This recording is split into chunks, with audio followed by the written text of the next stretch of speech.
Right? It's just a meaningless contract anyway. It's hilarious, honestly. I never thought one sentence could change my entire marriage, but it did. I heard it by accident, standing in my own hallway, keys still in my hand. My wife was in the living room with her friends. Wine glasses were clinking, and their laughter spilled out freely. Her voice rose above the others, confident and dismissive. She said marriage was just paper, that it meant nothing compared to freedom, friendship, and living fully. The other women laughed and nodded, soaking in every word like it was gospel. I didn't walk in.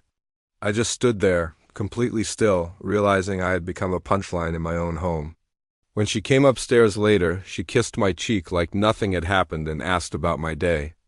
I answered calmly, but something inside me had shifted. It wasn't anger yet, it was clarity. For the first time in years, I stopped trying to explain away the unease I'd been carrying.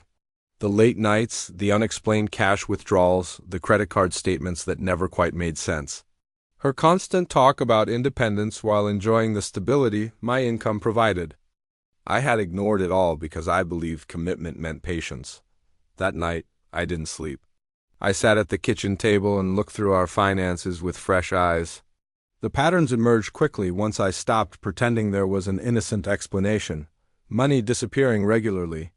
Accounts I didn't recognize. Charges tied to places she swore she'd never been. It felt like pulling on a loose thread and watching the entire fabric of our life unravel. I didn't confront her. I didn't argue. I documented everything. Screenshots, statements, dates.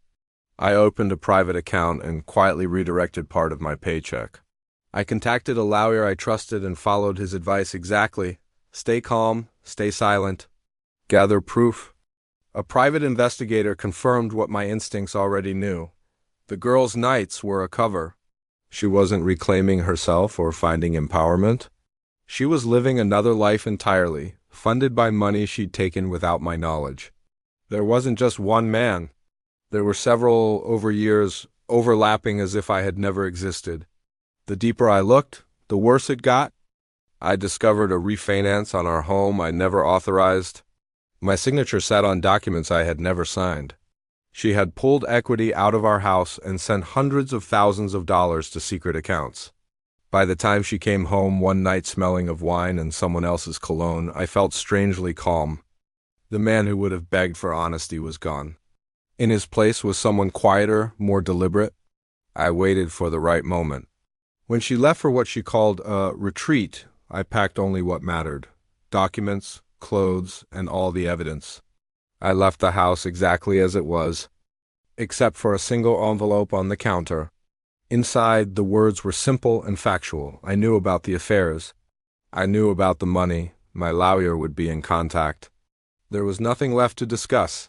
I blocked her number before she even landed. The fallout was immediate and loud. Calls from her friends accusing me of abandonment. Messages painting me as controlling and insecure. I said nothing. The truth didn't need my voice anymore. It was documented, time-stamped, undeniable. Court stripped away the performance she had perfected. Judges don't care about slogans or social media personas. They care about facts, forged signatures. Hidden accounts. Every lie collapsed under scrutiny. Her confidence evaporated as reality set in. There was no satisfaction in watching it happen. Only relief. Relief that I hadn't lost my mind all those years. Relief that I trusted myself when it mattered. When it was over, I walked away with my dignity intact and my future back in my control. I sold the house and moved somewhere smaller, quieter. I slept better. I stopped competing with ghosts I couldn't see. Months later, I ran into her by chance. She looked tired, smaller somehow. She tried to speak to me. I just nodded politely and kept walking. Some conversations expire the moment respect is gone. I don't hate her. Hate would mean she still takes up space in my life. What she called meaningless paper turned out to be the very thing that protected me.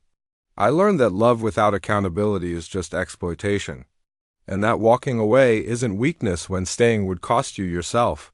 My life now is quiet, honest, and entirely my own, and that, more than anything, was worth it.